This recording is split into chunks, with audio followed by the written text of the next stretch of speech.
Հայաստանը դառնալու է Ռուսաստան։ Լուրջ կյանք Վերջը հայրմերը գիտեք։ ներում չի կարող լինել։ Իսկ քանի բանկում փայ ունեք։ Անկեղծ ենք խոսում, պիտի ասեմ էլի։ Քանի հատ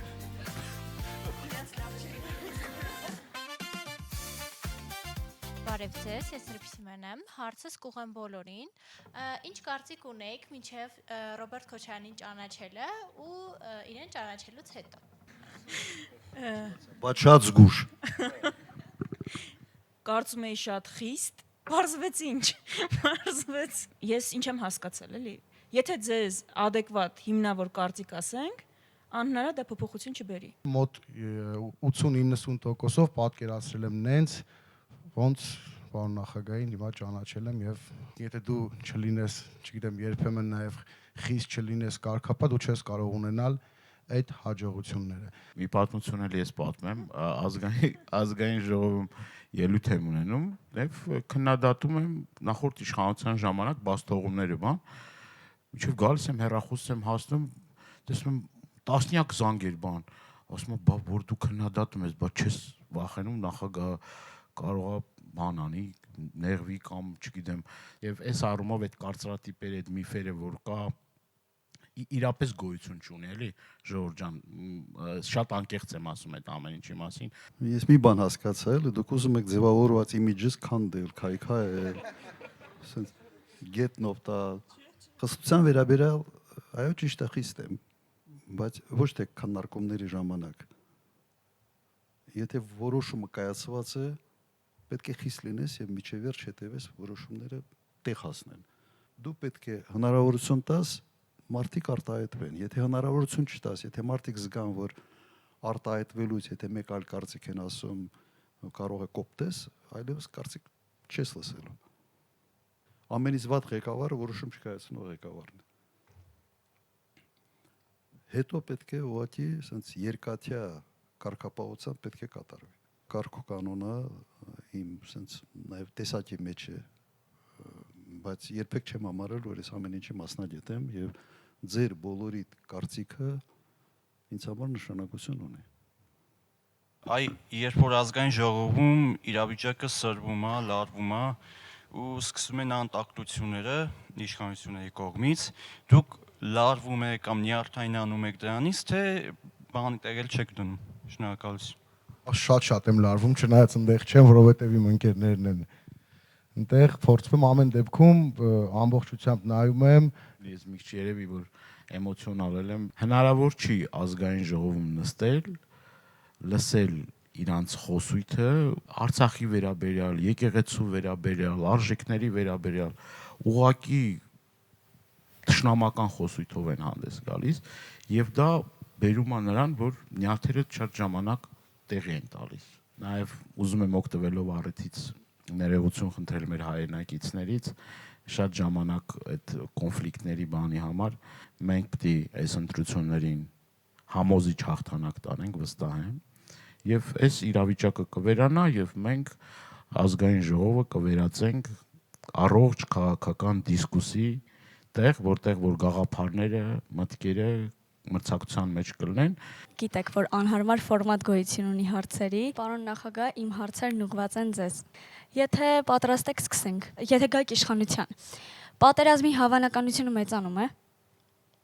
Վերանում է։ Շատ լավ։ Իսկ միայն ձեր ծանոթ բարեկամներին է լավ լինելու։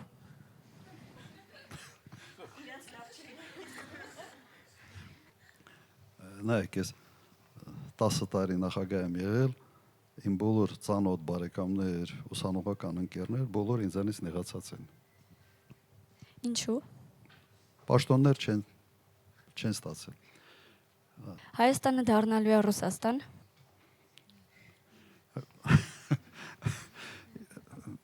Մի հատ պարզաբանման ուղղակի կարիք կա, էլի։ Դե գիտեք, որ ընդունված է ու տարածված է այսպիսի մի կարծրատիպ, որ ձեր օրոք Հայաստանը դառնալու է Ռուսաստան։ Նայեք, ոնց որ ես 10 տարի նախագահ եմ եղել, Ռուսաստան չդառավ։ Հաջորդ հարցը, երբ դուք լինեք մեր երկրի ղեկավարը, որքանով մեր երկիրը կդառնա բաց այլ երկրների հետ համագործակցությունների համար։ Իսկ երբ է եղել մեր երկիրը փակ այդ համագործակցության համար։ Նայր, հենց իմ նախագահության ժամանակ մենք դարձել ենք Եվրոխորհրդի անդամ։ Շատ ավելի լայն աշխարհագրությունների մայցերի, շատ ավելի շատ երկրների հետ մենք պայմանագրեր ենք կնքել եւ մի կարևոր հանգամանք։ Այն ժամանակ դուք Եվրոպա կամ այլ տեղ գնալու համար վիզաները շատ ավելի հեշտ էինք ստանում, քան հիմա։ Եվ հատկապես վիզաների հարցով ես ուղղակի համոզված եմ, որ շատ կարճ ժամանակում կարելի է հասել նաև Եվրոմիության հետ այդ հարաբերությունների մակարդակին, երբ առանց վիզաների հնարավոր կլինի ճամփորդել Եվրոպա։ Պարոն նախագահ, վերջը հայրմերը գիտեք։ 3 լեզվով։ Ես քահանայի թոռ եմ, իմ պապս քահանա է եղել Աստղաշեն գյուղում, նախկին գյուղի անունը Դաշպուլաղ էր, վերջի քահանան է եղել, որտեղ 26 թվականին մոտարապես 26-27 թվականներին բոլոր եկեղեցիները փակվել են Ղարաբաղում Ադրբեջանի իշխանությունների կողմից եւ ինքը գյուղի վերջի քահանան է եղել։ Ոնց կարա քահանայի թոռը չիմանա, այսպես ասենք, հայրմերը։ Պարոն նախագահ, ձեր հայրական պապն է եւ հայրական կողմի պապն է եղել քահանա։ Այո, այո։ Իմ հոր հայրը Սարգիս։ Ավելի շատ դերունց էին ասում։ Բարբարով դա էին ասում եւ մեզ մեր գյուղում ասում են դերունց ազգներ։ Դերունց, տենց մնաց մեր գյուղում այդ անվանումը մեր։ Բայց Սարգիս Քոչարյան։ Իսկ ո՞նց է կանելու, որ կոռուպցիա չլինի։ Մի կողմից պետք է համակարգը այնպես աշխատի, որ կոռուպցիոն ռիսկերը հնարավորություն չունենան ուղղակի դրսևորվելու, մյուս կողմից եթե այդ դեպքերը կան, ուրեմն խիստ պատիժներ պետք է սահմանվեն։ Ավելի մեծ խնդրեմը եղել է պաշտոնյաների փոխկապվածությունը բիզնեսների հետ։ Այսա պետք է բացառվի։ Իսկ քանի բանկում փայ ունեք։ Խորը ցավով պետք է ասեմ, որ ոչ մեկը 8 տարուց ավել է այս իշխանությունը արդեն իշխանության գլխին է։ Բանկային համակարգը Հայաստանում ամենից թափանցիկ համակարգն է եւ եթե նույնիսկ կասկած ունենային, որ նման բան կա, վաղուց քրեական գործերում սա արտացոլված կլներ անկասկած։ Հիվանդանոցներում Նայիրի բժշկական կենտրոնն էլ չէ։ Եթե մենք Նայիրի բժշկական կենտրոնի հետ կապ ունենայինք, ապա եւս այդ հարցով մի հատ քրեական գործ կլներ եւ մեղադրալի կարգավիճակ ունենայինք։ Չկա զերո։ Այդ Հեբելսյան բանն է, չի 100 անգամ մեկ սուտը կրկնում են, ուղղակի այդ սուտը ճշմարտություն, ոչ թե ճշմարտություն է դառնում, բայց ընկալում է որպես ճշմարտություն։ Իսկ կասեք ինչն է ձեզ օգնել կայանալ։ Ձեր հաջողության գաղտնիքը։ Գաղտնիքը կարգապահությունն էր։ Երևի յուրաքանչյուրիդ մոտ եթե օրինակ այդ օրը պլանավորել ես, որ պետք է գնաս մարզադահլիճ։ Ասեն զարթնել ես մի քիչ ոնց որ գիշերը լավ չես քնել, հավես չունես։ Մանա ես փնտրում, չէ, միգուցե այսօր չգնամ, ասենց վաղը գնամ։ Այդ բանը իմ մոտ ոչի չկար։ Պլանավորել եմ, պիտի անեմ։ Եվ այսպես ամեն ինչում։ Հավես չկա, օրինակ ուսանող ժամանակ դաս անելու, քեզ ստիպում ես, դասը տանում ես։ Հավես չկա ինչ որ բան անելու։ Հավես կա այդ օրը մի երկու ժամ շատ քնելու, բայց դու քեզ զսպում ես եւ քո պլանավորածը առաջնահերթ է դարձնում քո համար։ Սա է իմ կարծիքով ընդհանրապես կյանքում հաջողության հասնելու գրավականը։ Եվ իմ վերջին հարցը, պարոն նախագահ, որը շատ կարևոր է։ Պատմության մեջ ուզում եք մնալ ավելի շատ սիրված ղեկավար, թե արդյունավետ։ Իհարկե արդյունավետ։ Եթե դու պետական գործիչ ես, ուրեմն առաջերտին քո ժառանգությունը դա քո կատարած աշխատանքներն են։ Հիմա դրա արդյունքում սիրված ես, թե սիրված չես, կարևորը արդյունավետությունն է։ Այդպես եմ միշտ մտածել։ Շնորհակալ եմ շատ նման անհարմար հարցերը հանդուրժելու եւ ամենակարևորը պատասխանելու համար։ Շնորհակալություն։ Պարոն նախագահ, այսքան որ այս անհարմար հարցերն եղավ, այսքան անկեղծացեք, մի հարց էլ ես ունեմ, այդ հարցով էլ ինձ են շատ դիմում, որ միջնորդեմ վերջը դեֆանսը ձերն է, թե չէ դեֆանս թաղամասը Երևանի։ Ինձ խնդրում եմ, որ միջնորդեմ, չգիտեմ, ինչ-որ զեղչերով տուն վերցնեն, սա անեն, նա անեն։ Ոչ, որևէ կապ, որևէ առնչություն, նույնիսկ չգիտեմ, թե ով է դա անում։ Բացարձակապես տեղեկություն չունեմ։ Ես բոլոր միջնորդողներն այսուհետ ասել եմ, որ ձերս պատասխանը նայեն եւ վերջ, պարոն նախագահ։ Ողջույն բոլորին, ես Արտուրն եմ։ Ամենակարևոր դասը, որ ստացել եք երիտասարդ տարիքում ու մինչև հիմա ձեզ հետ է։ Չգիտեմ դասը որտեղից, ես իմ համար երկու օրենք ունեմ, գլխիս մեջ աշխատում եմ պահել։ Մեկը պետք չի ոգևորվել ոգևորիչ խոսքերից, խրախուսանքներից ու պետք չի ընկճվել քննադատությունից։ Ոչ մեկը, ոչ մյուսը։ Եվ երկրորդը կարևոր չի հարվածները ընկնելը, դա չի որոշիչը կարողանում ես վեր կենալ, թե չէ, շարունակել քայլել։ Այս փորձում եմ գլխիս մեջ պահել։ Ամենակարևոր բանը, որ ես ինձ համար միշտ որդեգրած եմ եղել, ես հասկացել եմ իմ ցանկացած քայլ ուղիղ եւ լավը եւ վատը անդրադառնալու է իմ ընտանիքի վրա։ Այսինքն ասել են սևակ այսինչ ընտանիքի զավակն է, այսինչ մարդու որդին, ես հասկացել եմ, եթե լավ բան նախաձեռնեմ, լավ բան իրականացնեմ, դա պատիվ է բերելու իմ շրջապատին, իմ ընկերությանը։ Հարցս հետևյալն է. Հայաստանը երբևէ կդառնա Եվրոպա, իսկ ինչ պետք է անել դրա համար։ Եթե խոսքը գնում է երկիր բարեկեցիկ, ժողովրդավարական, երկիր, որտեղ քաղաքացին իրեն լավ է զգում, պաշտպանված է զգում, այո, դա հնարավոր է կառուցել, անկասկած։ Համակարգել ուժեղացնել կարող ենք, տնտեսություն զարգացնել կարող ենք, ապրանքների որակը բարձրացնել կարող ենք, ազատ նենց անձնագիր ունենանք, որը խնդիրներ չի ստեղծում, հակառակը դռներաբացում, այո, կարող ենք։ Կրկին ողջունում եմ բոլորին, ես Անժելան եմ, հարցը ուղղված է Սևակ Խաչատրյանին։ Դե քանի որ հանրություն ձեզ համեմատաբար ավելի քիչ է ճանաչում, ես կուզեի իմանալ, որոնք են մի քանի բաները, որ կուզեք ձեր մասին իմանա հանրությունը։ Շնորհակալություն։ Բայց ես ուրիշ հարց ունեմ։ Կարող է ինչ-որ բան կա, որ հաստատ կուզես, որ չիմանան։ Չէ, որովհետև երբ որ տենց ինչ-որ բաներ այսօրվա այս դարում, այս լուսավոր դարում հնարավոր չէ լինի թաքցնելը։ Բայց կարելի է այս հարցին գործընկերները պատասխանեն։ Իհարկե։ Դժվար վիճակի մեջ դրեցիք։ Ինքը իր մասին դժվար լավ բաներ ասեր, վատ բաներ պետք է ասեր։ Սևակը մարդ է,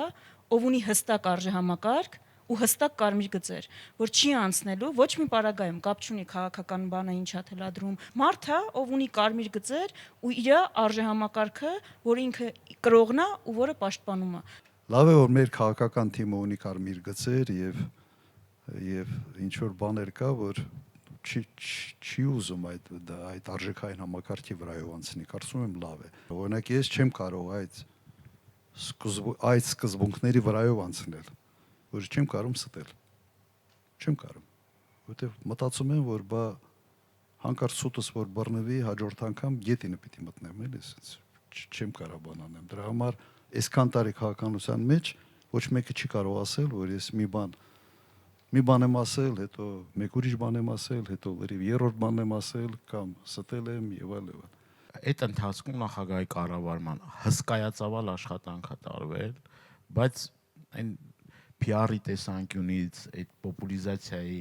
սենց ասելու, խոսելու նախագահը դրա ուշադրություն չի դարձրել։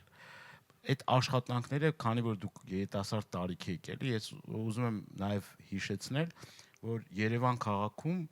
լուսավորվող փողոց չի եղել անգամ։ Լուսավոր այդ փողոցում լույս լինի։ Էլ չեմ ասում են մնացած աշխատանք։ 3 փողոց է եղել լույս։ 3, երևի հրապարակը։ Ընդամենը 3 փողոց է եղել։ Հա, դու որ պատկերացնեն ինչի է հասցվել երկիրը ու միգուցե նաև այդ է սխալ եղել պարոն նախագահ, որ այդ ժամանակահատվածին Գարնիկ, ես լավ,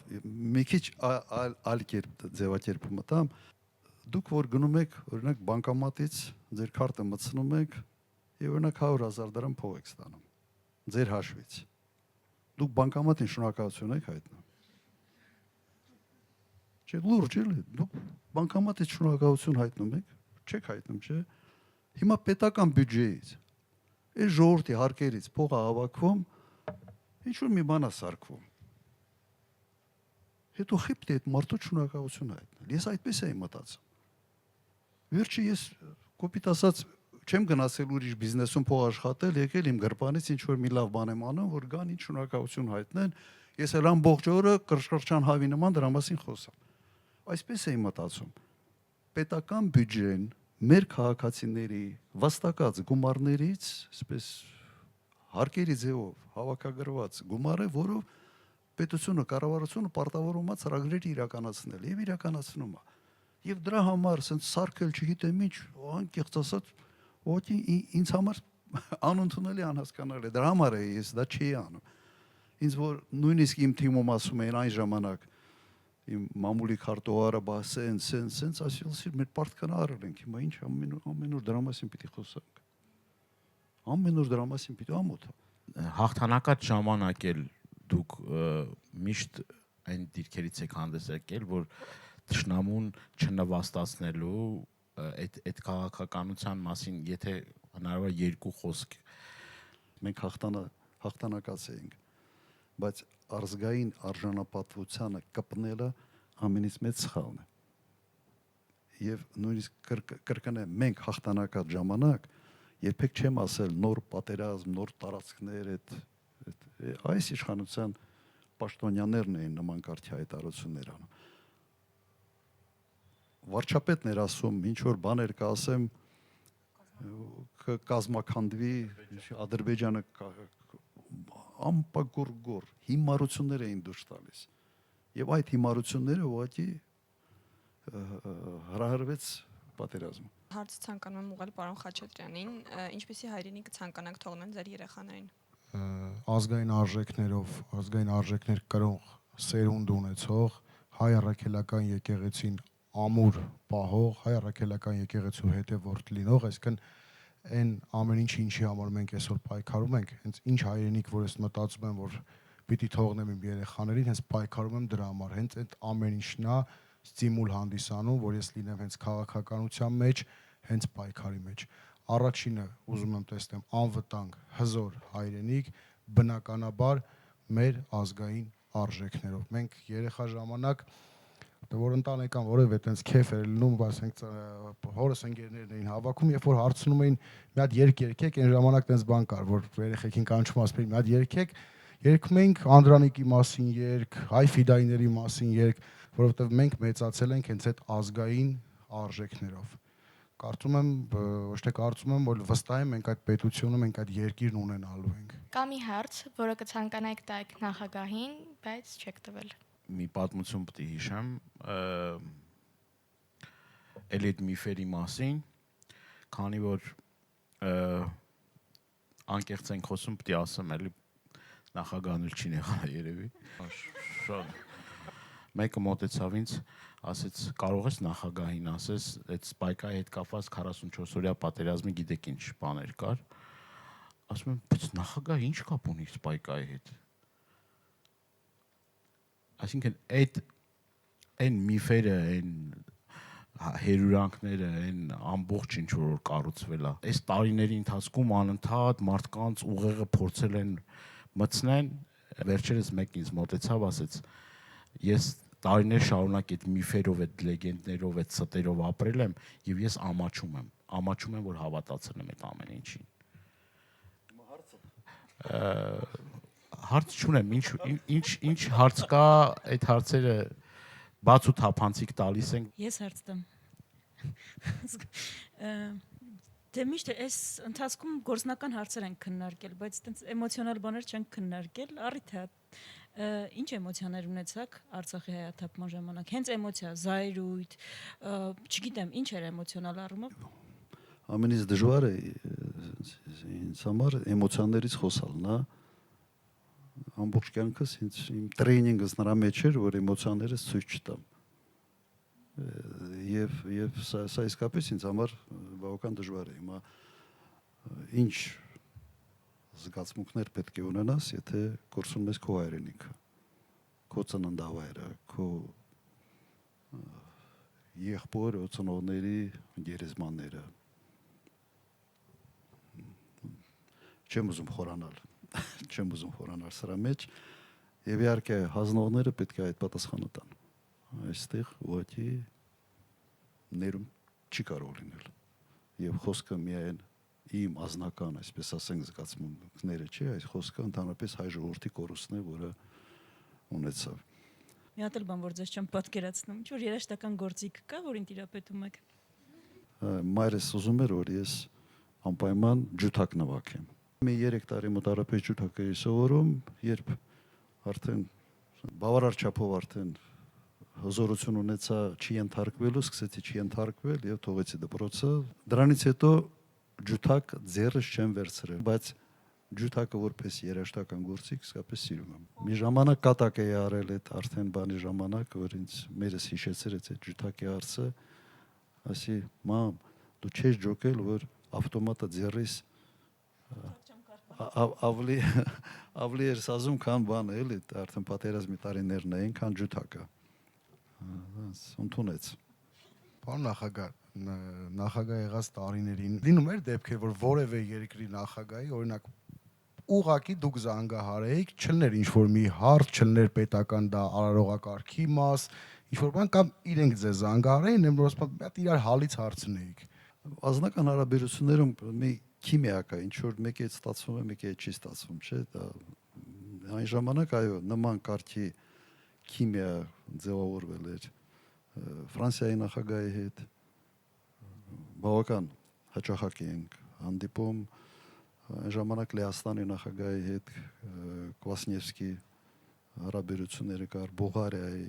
նախագահի հետ լավ հարաբերություններ էր, Պրվանով Գեորգի, Ռուսաստանի նախագահի հետ անկասկած իդեպ Ելցինի հետ եւ շատ ավելի մոտ հարաբերություններ ուղղակի Պուտինի հետ կան, այդպիսի Սլովակիայի նախագահի հետ հետարքիր Շուստեր նախագահի հետ հետարքիր հարաբերություններ էին ձևավորել։ Կարող եմ պատմել, թե օրինակ Դավոսում էր, մենք նույն հյուրանոցում էինք մնացել, ինքը ինձ հրավիրեց իր մոտ, երբ արդեն իր սենյակում, իր հյուրանոցի այդ սենյակում, ասաց՝ մի խմիչք կա, արի փորձենք, փոքր ռումկաներով, դա միայն իմ ծննդավայրում, իմ գյուղում են դա սարքում, մեր շրջանում, ուրիշ դե աշխարհում այս խմիչքը չկա, ասացի փորձենք,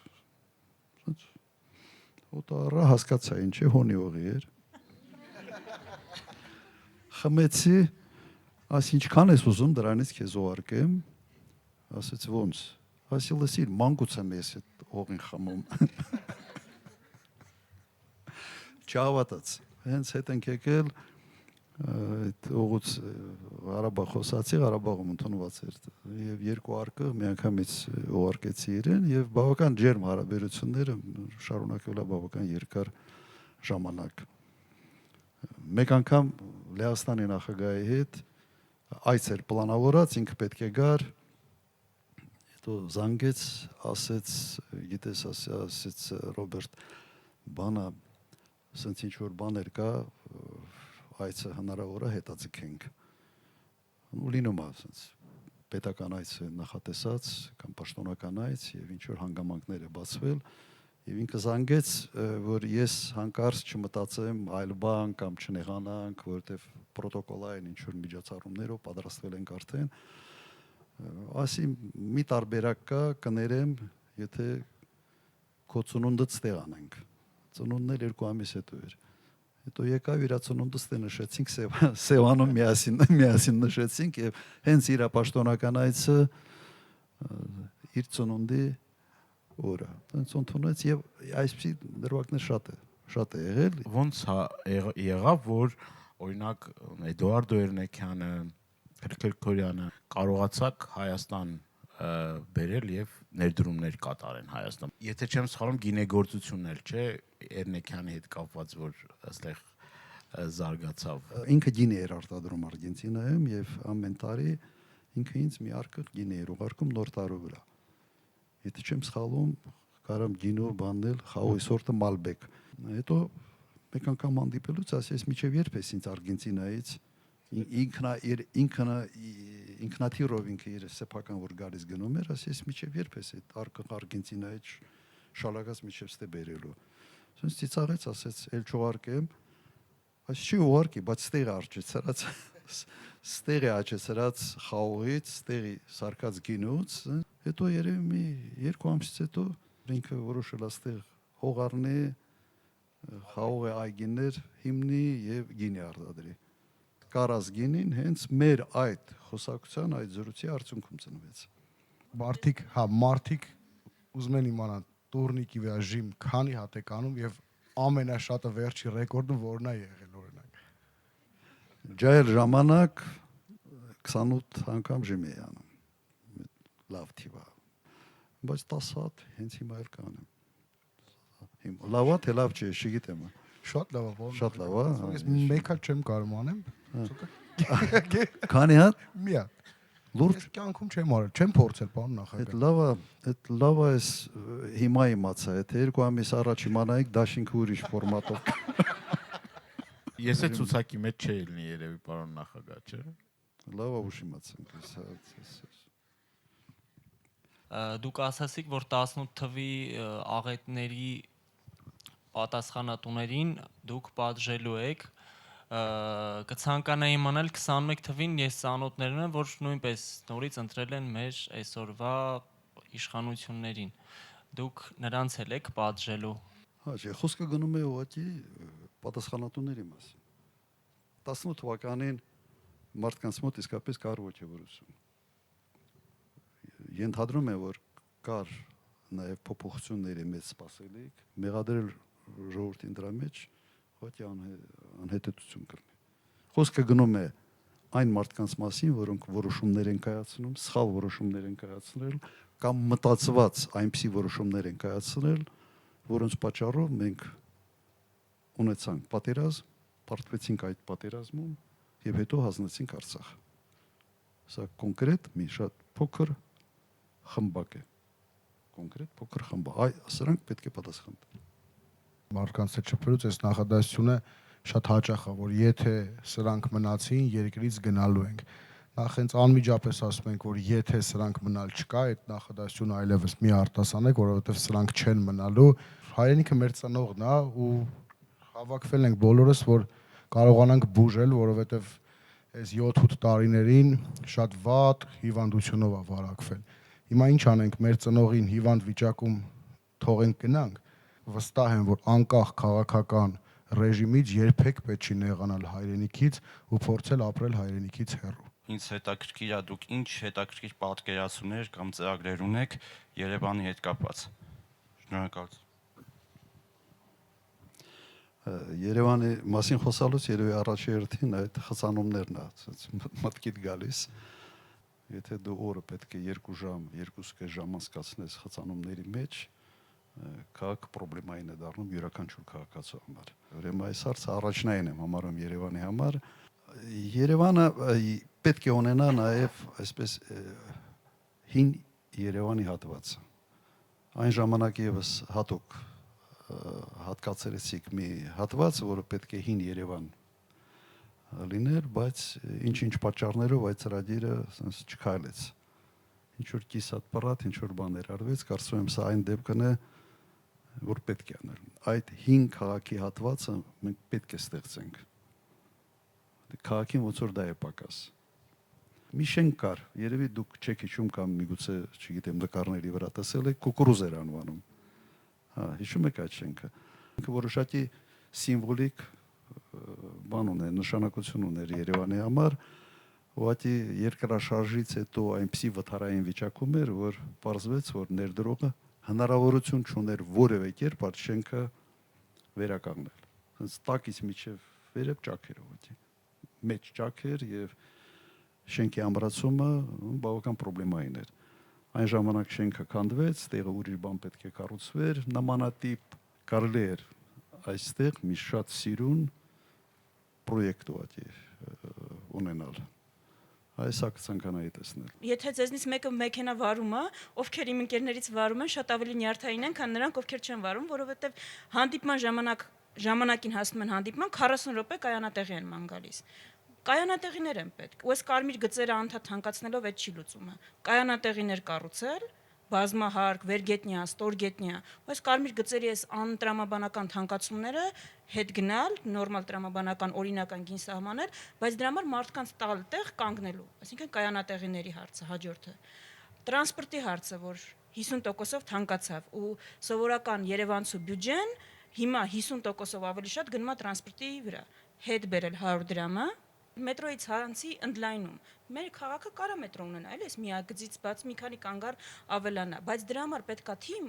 ով կարողանում է մեծ նախագծեր իրականացնել։ Մայիսի սկզբին մենք ունենք Երևանի ներկայացում, հուսամ ձեզ կտեսնեմ, ովքեր հետաքրքրված են, որովհետև իսկապես շատ լուրջ ուշադրություն ենք դարձրել հենց Երևանի հիմնահարցերին։ Հիմա շատ մարդիկ կան, որոնք որ իրենց տաներում օդի այդ չափիչ սարքերն են դրել։ Երևան քաղաքը դարձել է աղտոտված օդի աղտոտվածությամբ ամենաբարձր նիշ ունեցող քաղաքներից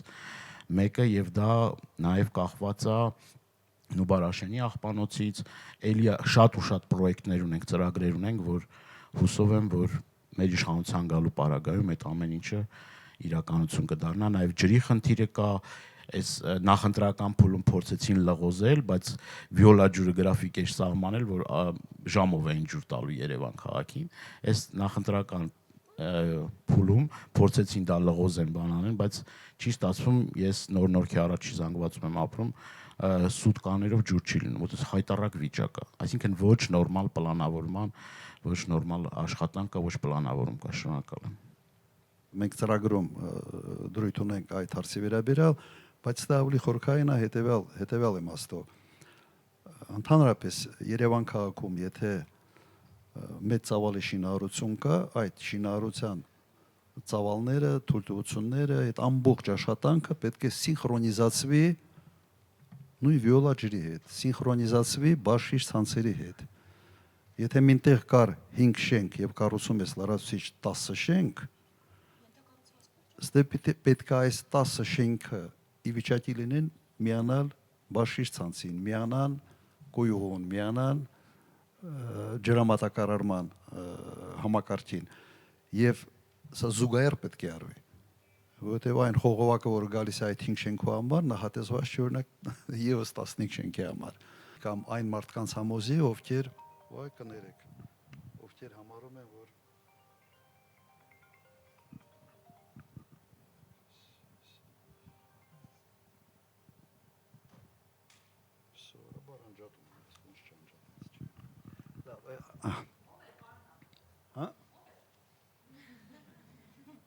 ասեմ ով է։ Սաղին այդ հարցը հետաքրքիր է։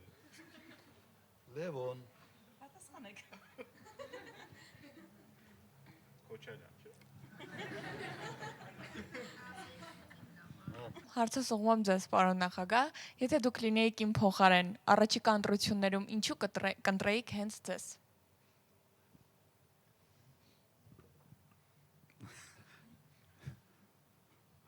Հա, որտեվ դա միակ ճիշտ որոշումն է։ Որովհետև Հայաստան դաշինքը ունի այն, ինչը այս երկրին անհրաժեշտ է։ Հիմա պետքա փորձառություն, պետքա լավ բանակցող, պետքա մեծ պրոյեկտներ իրականացնել կարողացող թիմ։ Ուրիշ կարող ես չեմ տեսնում ամենայն հարգանքով։ Ես ոչ թե որովհետև սիրում եմ Հայաստան դաշինքի անդամներին իմ ընկերներն են, նայում եմ իմ պետությանը ինչ է պետք, որ գնայի վիրահատության լավ բժիշկ է ընտրելու։ Հիմա երկիրը այս վիճակում է, պիտի ընտրենք մեկին, ով կարող այս վիճակից հանի։ Դրա համար։ Բայց ասեմ, սա ամենից մեծ պատիժն է լինելու։ Իրականում չեմ նախանձում նրան, ով ընտրվի առնվազն մոտակա մի 2-3 տարին, դաժան տարիներ է լինելու ընտրվածի համար։ Որովհետև դուք ընտրելու եք փորձը, ընտրելու եք երիտասարդությունը, ովքեր պատրաստ են անձնվիրաբար ծառայել Հայաստանի Հանրապետությունը, որպեսզի ունենանք ազգային հզոր պետություն։ Հիմա պետք է իրավիճակը շտկենք եւ մենք այն ուժն ենք, որ կարողանալու ենք հաղթահարել այդ դժվարությունները եւ նախագահ Քոչարյանն էլ այդ ճգնաժամային կառավարիչն է միշտ դժվար պահերին պարոն նախագահ տենց է ստացվել ձեր կյանքն էլ տենց դասավորվեց ինչ արած Պարոն նախագահ մեկ էլ բոլորը մի հատ սելֆի անենք Անենք Միասին կարող են կյանքը քո Միասին կարող են կամքը քո ամրացնել Որ լցվի լույսով լի մեր տունը տարածվի